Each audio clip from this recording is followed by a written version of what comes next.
Hi, so let's talk about cliffhangers today. Most people know what a cliffhanger is, but few people understand why it works or how to use it without frustrating readers. I have to admit that cliffhangers are difficult for me. I naturally know how to end on a closing note and emphasis on closing so that the chapter ends and you're like, oh, good, I can close the book now, but not necessarily on how to end on a cliffhanger where the reader does not want to close the book, but gets to the end of the chapter and says, oh, now I have to turn the page to see what happens next. The challenge for me comes from not knowing when I'm misleading a reader or annoying them, or if the cliffhanger is just bad and I'm not doing it right. So it helps to know what a cliffhanger is, right? And so I Googled what a cliffhanger is, and what it told me was that a good cliffhanger is not about withholding information just to be clever or to trick your reader.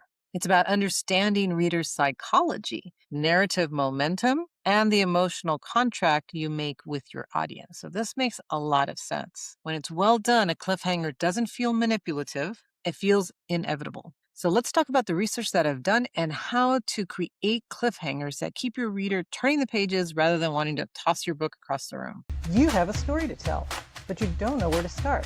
Let me show you how to free your story. I teach you how to write and how to dig deep in your soul to release your story and make a difference in the world. I'd like to welcome you to the Amante channel. I'm really happy that you're here.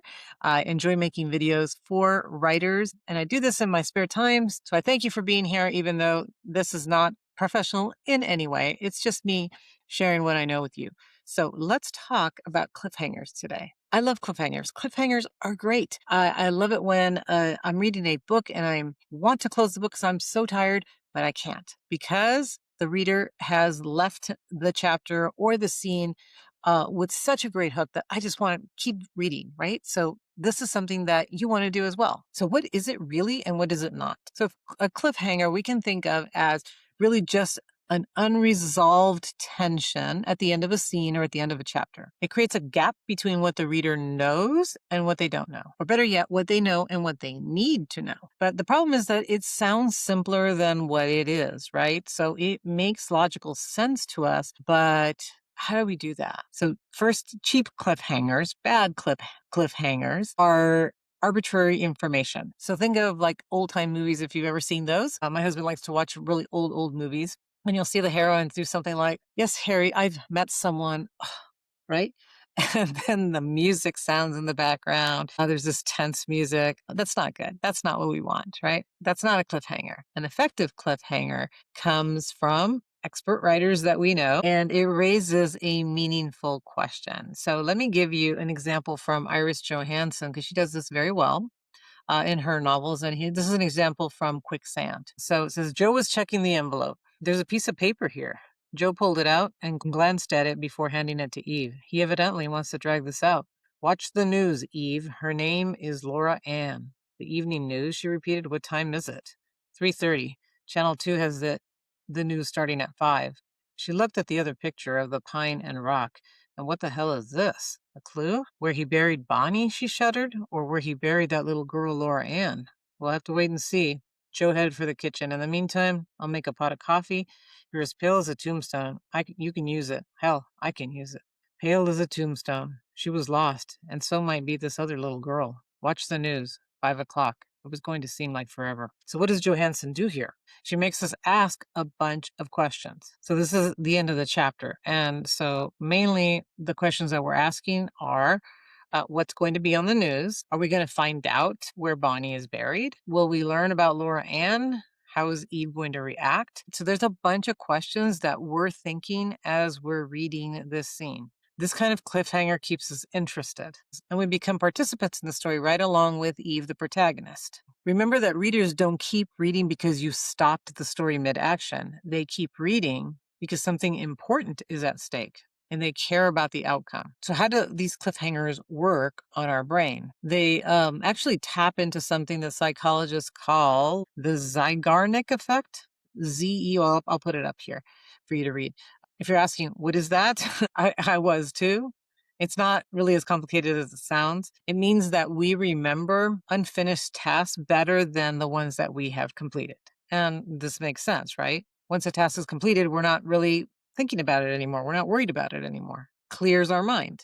But when something's unresolved, it's in the back of our mind. We're thinking about it all the time. And why? Because it needs our attention. We know that we need to address whatever it is. So think of it this way: an unresolved moment creates tension, and the brain wants closure. We want to get rid of that tension. So in storytelling, what this means is a question is posed, an emotional investment is activated, and momentum is created. We ask that question, the reader invests emotionally in finding the answer, getting the answer to that question, and then we create that momentum in the story. It creates momentum in the story. Your job as a writer is not to answer every question right away, but you want to choose which questions to answer, which ones to delay, and for how long. So there are probably more than this, but I've got 5 types of cliffhangers that you might want to use in your stories. And not all cliffhangers are about creating shock or have to do with danger. There are other cliffhangers that are just more emotional. Okay, but they're all powerful, even the internal ones.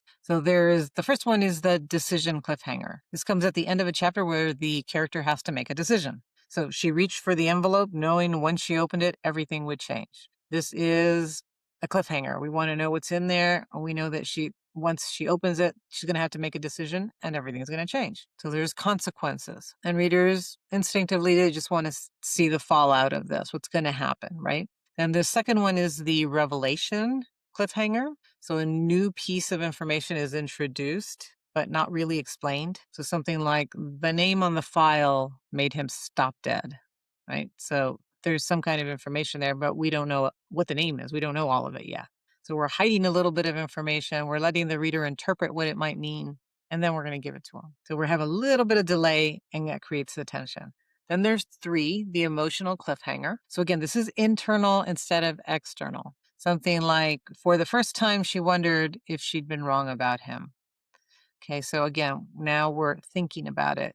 Was she wrong? And these are great for character-driven stories, literary fiction, women's fiction, romance, anything where we tend to have a high emotional tone. So we're not really looking in those type of stories for big explosions, but we are creating these moments of tension. 4 is the threat cliffhanger. You're delivering the promise of danger, not exactly the danger itself. So something like the footsteps stopped outside her door, right? We're imagining it, we can hear it, we can sense it, we know the danger is out there. We don't really know what it is yet. So we allow the reader's imagination to go to work. And so there is that threat.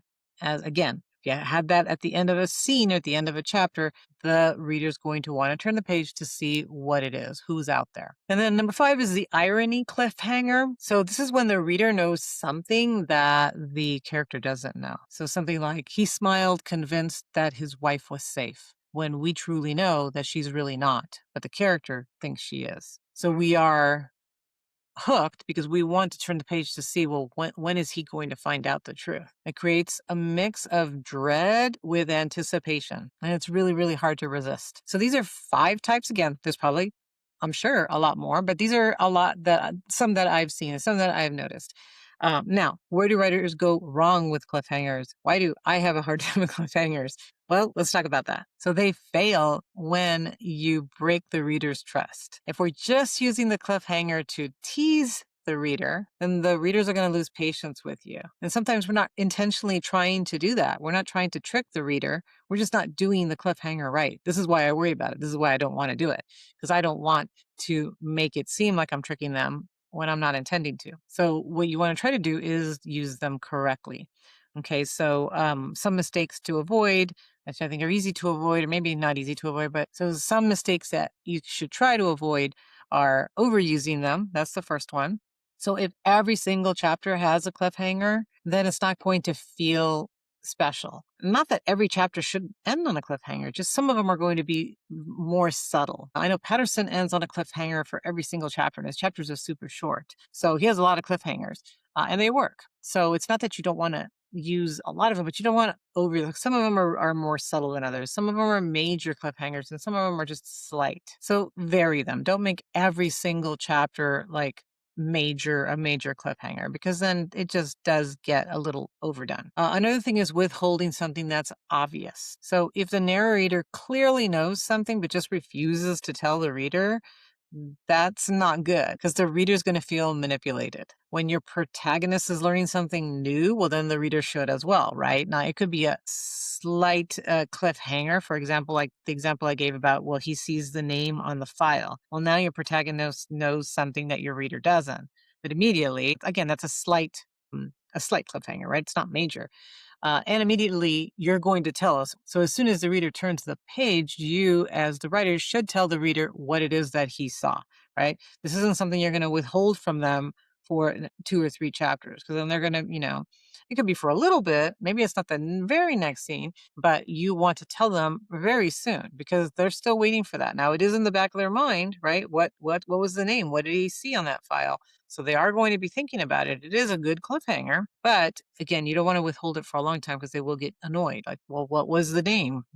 Tell me. The character obviously knows. Why don't I know? So the next one is delaying the resolution for too long. So tension eventually has to pay off. Cliffhangers are little promises. I'm going to tell you this. You're going to find this out. So it's not something permanent, right? It's not yet something you're going to withhold for a long time. Johansson makes us turn the page to find out what's happening to the little girl. So immediately, the very next chapter, when we turn the page to chapter 11, we find out that Laura Ann, the little girl, was missing and had not shown up at her house. So we learn immediately, right? So she's waiting for that news. She's waiting for the information. Turn the page to the next chapter, and we find out what's going on with her. We don't have all the information yet. We don't know where the little girl is, for example, but we know now, yes, there's a problem. She's missing. So there's this promise that there was going to be another little girl missing. We find out, yep, it's true. There's another girl missing, and Eve's going to have to try to figure out where she's at. Another problem with cliffhangers are any cliffhanger that's confusing. So readers want to be curious. They don't want to be lost. So make sure you're not confusing your reader with your cliffhanger. So where do you use them? Well, obviously at the end of chapters. So that's a good place to have a cliffhanger, but they're also used at the end of scenes. Again, they're not major cliffhangers, but they're little cliffhangers to get us to move from scene to scene, because each scene it's its own little story, right? It has a beginning, middle, and an end. So for the end, you want to have a little cliffhanger that moves us to the next scene. So you might want to think of them as micro cliffhangers. So maybe interrupting dialogue at an emotional peak. So the scene ends there. It could be cutting away from a reaction. So right before the person reacts, we cut away from that scene, or just ending a paragraph on some kind of charged note, right? There's some kind of tension there. They don't have to be big. They can be small little micro cliffhangers. So what we're trying to do is we're trying to make these pauses or these ends of scenes interesting enough that the reader wants to continue to read to the next scene. It helps you to create a rhythm sometimes. It helps you to control pacing. And they can be used even in slower reflective scenes where you end maybe with a question or a thought. And again, not every scene has to end this way, but you can decide strategically which ones need some kind of micro cliffhanger. And so how do we know if that cliffhanger is working? How do I know when I write one, is it working? Well, there's questions you could ask yourself. One might be, what question am I planting in the reader's head right now? If you can't answer that clearly, then maybe you don't have a cliffhanger. Maybe it's just kind of a decorative ending or something functional, but it's not a cliffhanger. A strong cliffhanger is going to point to either a choice that the character has to make, show a consequence of something that has happened, or a revelation of some type. And sometimes it's also an emotional shift, like you could feel the emotion shifting at the end of that scene. So what did I learn then from my research on cliffhangers? I think the most important thing is that the cliffhangers respect people's intelligence and emotional investment. They don't shout out, gotcha, right? They don't do that. They whisper, stay a little bit, stay a little longer. I have more to show you. So use thoughtfully. Cliffhangers are not tricks, but they are invitations. An invitation to keep the reader reading, to have them lean into your story a little bit, and to trust that the story is actually going somewhere that they want to follow. So do I find them easier to write now that I've read about them and studied them a little bit? Yeah, but I'll still have to work at it. It's not that now I know what to do and now I am going to write perfect cliffhangers. Just like anything else in writing, It's something that you have to practice. It's something that you have to try again and again. So I often will rewrite my ending of scenes. Did it end properly? Could I put a cliffhanger in here? Do I need one? Is it actually a place for a quiet close? Maybe it's been a very tense scene and I need a quiet close. I don't want something major. I just want to end it in something thoughtful or something that the reader can think about as they close the book for the evening. And then they're dying to come back the next day, not because of the cliffhanger, but because they want more of the story, right? They want more thoughtfulness. They want more of what the book ended with. So let me know what you think. Are you good at writing cliffhangers? Do you enjoy them? Do you like reading them? What makes you stop and turn the page? Are there other ones that I didn't think about? So share those with me. I'd love to learn more from about cliffhangers from you as well. So thanks again for being here. I always appreciate having you, appreciate your comments. So please like the video, share the video, leave me some comments, some questions, and I will look forward to reading them and to coming back next week with a new video. See you then.